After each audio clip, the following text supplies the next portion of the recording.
Hello everyone. आज मैं set theory के बारे में डिस्कस करूंगा। जैसा कि कल हम लोग सेट थ्योरी का प्रॉपर्टी देख चुके हैं और उसका 2 लगातार वीडियो मैं भेज चुका हूं, आप लोग देखे होंगे और क्रमवार तरीके से हम एक एक चीज बताएंगे, उसको ध्यान में रखिएगा। तो आइए आज जो बचा हुआ प्रॉपर्टीज है उसको डिस्कस करेंगे, उसके बाद चैप्टर के क्वेश्चन में 1 बाय 1 करके आएंगे। तो आइए समझते हैं। देखिए सेट थ्योरी में जैसे मान लीजिए क्वेश्चन आपका आता है ए और बी।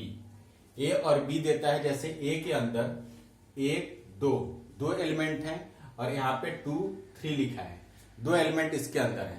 तो इसका यूनियन क्या होता है, इंटरसेक्शन क्या होता है, क्रॉस कैसे सॉल्व करते हैं, माइनस कैसे करते हैं, ये सब आज समझेंगे। तो आइए समझते हैं। इन्हीं दोनों को लेके हम पूरा क्वेश्चन सॉल्व करेंगे। तो यहाँ पे A union B, A union B का मतलब क्या है?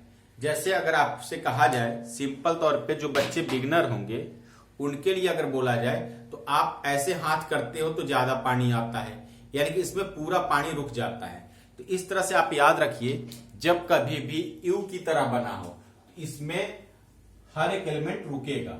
तो 1 2 2 2 यानी कि 2 2 2 बार है। आपको पहले भी बताए थे कि कभी भी सेट थ्योरी में कोई एलिमेंट एक से अधिक बार रिपीट होता हो तो उसको काउंटिंग में सिर्फ एक बार काउंट करते हैं।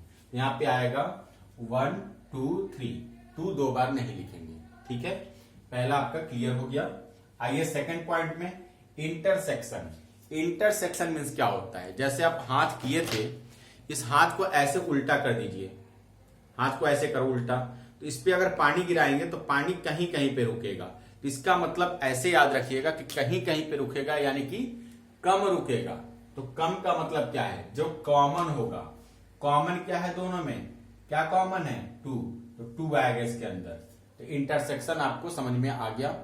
नेक्स्ट पॉइंट देखिए, ए माइनस बी। ए माइनस बी का मतलब क्या होता है? यहां पे हम डायग्राम बनाए हैं। ए का सर्किल है, फिर बी का सर्किल है। ए में से बी का पूरा पार्ट काट के निकाल दो, तो ए के पास जितना हिस्सा बचेगा, जो रेड किया हूं यहां पे, जो हिस्सा बचेगा वही ए माइनस बी का सॉल्यूशन होगा। अब समझिए, ए में से बी का जितना पार्ट है सब निकाल दो, तो ए में से बी का पार्ट हो जाएगा 2 2 कॉमन और बी का पूरा पार्ट निकल जाएगा तो बचेगा सिर्फ 1। तो इस तरह से ए माइनस बी हो गया। अगर हम कहें बी माइनस ए करिए तो बी माइनस ए कैसे करेंगे? बी में से ए का पूरा पार्ट निकाल देंगे। यहां पे डायग्राम समझिएगा, ए का पूरा पार्ट जब निकालेंगे तो बी में सिर्फ इतना रेड वाला रीजन बच जाएगा।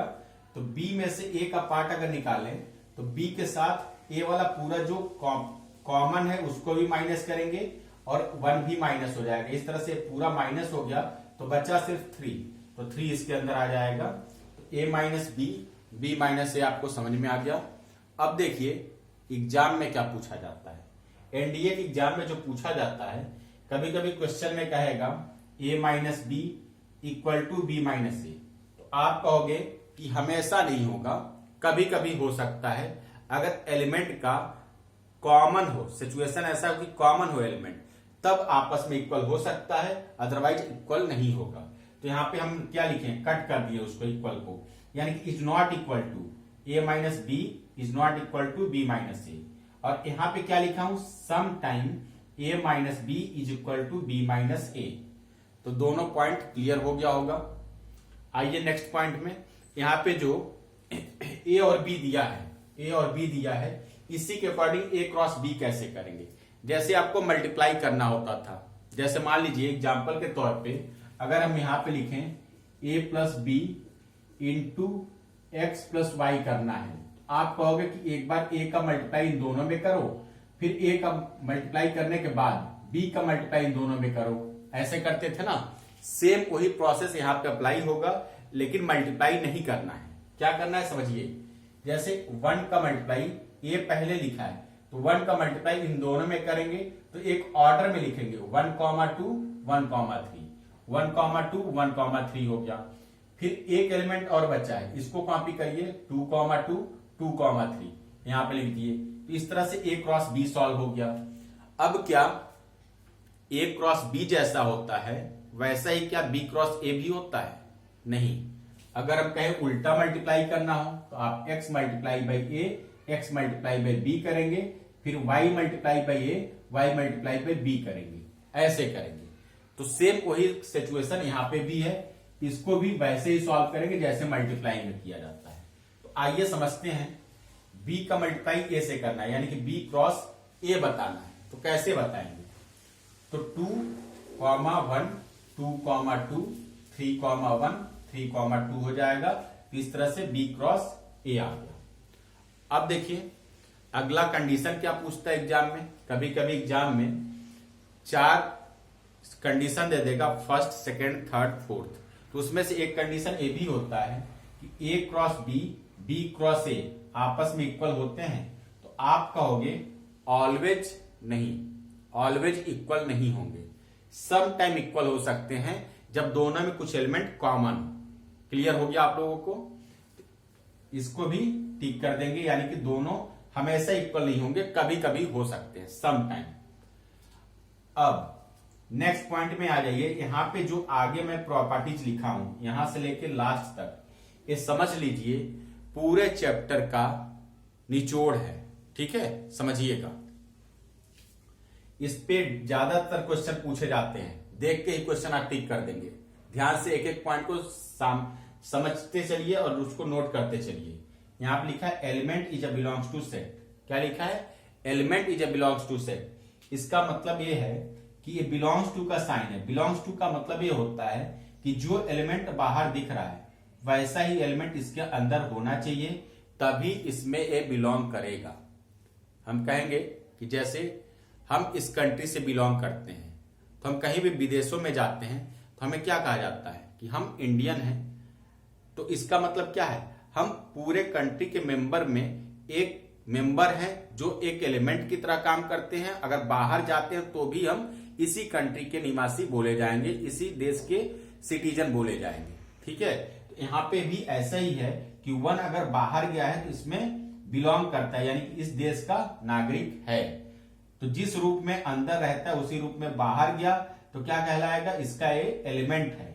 अगर बाहर जाके अपना घर बसा ले तो एलिमेंट नहीं कहलाएगा, तो इस देश का निवासी नहीं होगा। तो ये तो आपको समझ में आ गया। सेकंड पॉइंट देखिए, अभी हमने क्या बोला? अगर बाहर जाके वो घर बसा लिया, अपना घर बनवा लिया या वहां का नागरिकता ले लिया, तो वहां अपने देश का सिटीजन नहीं माना जाएगा। ठीक है ना? अपने देश का नागरिक नहीं है, इस देश की नागरिकता उसकी चली गई, दूसरे देश का नागरिक हो गया। अब देखिए क्या है, यहां पे जैसे बाहर निकला और इस पे करली ब्रैकेट लग गया, तो सेट कभी किसी सेट को बिलोंग नहीं करता है। अगर आप दूसरे देश के मेंबर बन गए, जाकर वहां पे निवास करने लगे, तो आप मेरे देश के मेंबर नहीं कहलाएंगे, इसलिए बिलोंग्स नहीं करेगा। समझ में आ गया? नेक्स्ट पॉइंट देखिए, अगर बाहर जाके नागरिकता लेते हैं तो क्या कहलाएंगे आप? इस देश के मेंबर थे पहले, इस देश के नागरिक थे, लेकिन बाहर जाके बस गए तो आप अपना घर बना लिया वहां पे अपनी कंट्री उसको मान लिया, वहां पे रहने लगे, तो इसलिए आप क्या कहोगे कि पहले इस देश का ये नागरिक था। यानी कि सेट किसी सेट का सबसेट हो सकता है। सबसेट का मतलब वो बाहर निकल के भी अपना घर बना लेता है, तो सेट किसी सेट का सबसेट हो सकता है, लेकिन वो बिलोंग नहीं करेगा। समझ में आ रही है? तो अब देखिए यहां पे क्या लिखा है? सेट किसी सेट का सबसेट हो सकता है, लेकिन क्या कोई एलिमेंट किसी सेट का सबसेट होता है? क्या कोई एलिमेंट किसी सेट का सबसेट होता है? जैसे कोई आदमी विदेश जाता है तो उसको ये थोड़ी बोलेंगे कि अमेरिका गया है तो अमेरिका का ही नागरिक हो गया, ऐसा थोड़ी बोलेंगे। कहेंगे कि हाँ इस देश का नागरिक है, इसमें बिलोंग करता है, लेकिन वहां पे गया है तो वहां का नागरिक नहीं माना जाएगा। तो इसलिए कभी भी कोई एलिमेंट किसी सेट का सबसेट नहीं हो सकता। ठीक है, दूसरा देखिए, यूनियन या इंटरसेक्शन किसी भी, अब यहां पे कंट्री वाला एग्जांपल नहीं देंगे, ध्यान से समझिएगा। यूनियन या इंटरसेक्शन कभी भी अगर बोला जाए यूनियन या इंटरसेक्शन, तो दोनों सेट के फॉर्म में होना चाहिए, तभी दोनों के एलिमेंट मिला के लिखे जाएंगे या कॉमन एलिमेंट लिए जाएंगे। जैसे यहां पे हम बताए थे यूनियन और इंटरसेक्शन। यूनियन इंटरसेक्शन बताने के लिए क्या होना चाहिए? दोनों सेट के फॉर्म में होना चाहिए, तभी उसका यूनियन या इंटरसेक्शन बता सकते हैं। क्लियर हुआ? यदि उस सेट के फॉर्म में नहीं है, एलिमेंट के फॉर्म में है, तो उसका इंटरसेक्शन या यूनियन नहीं बताया जा सकता। तो यहां पे क्या लिखा हूं मैं, 1 का यूनियन 1 2 3 से होगा, तो आप कहोगे नहीं होगा।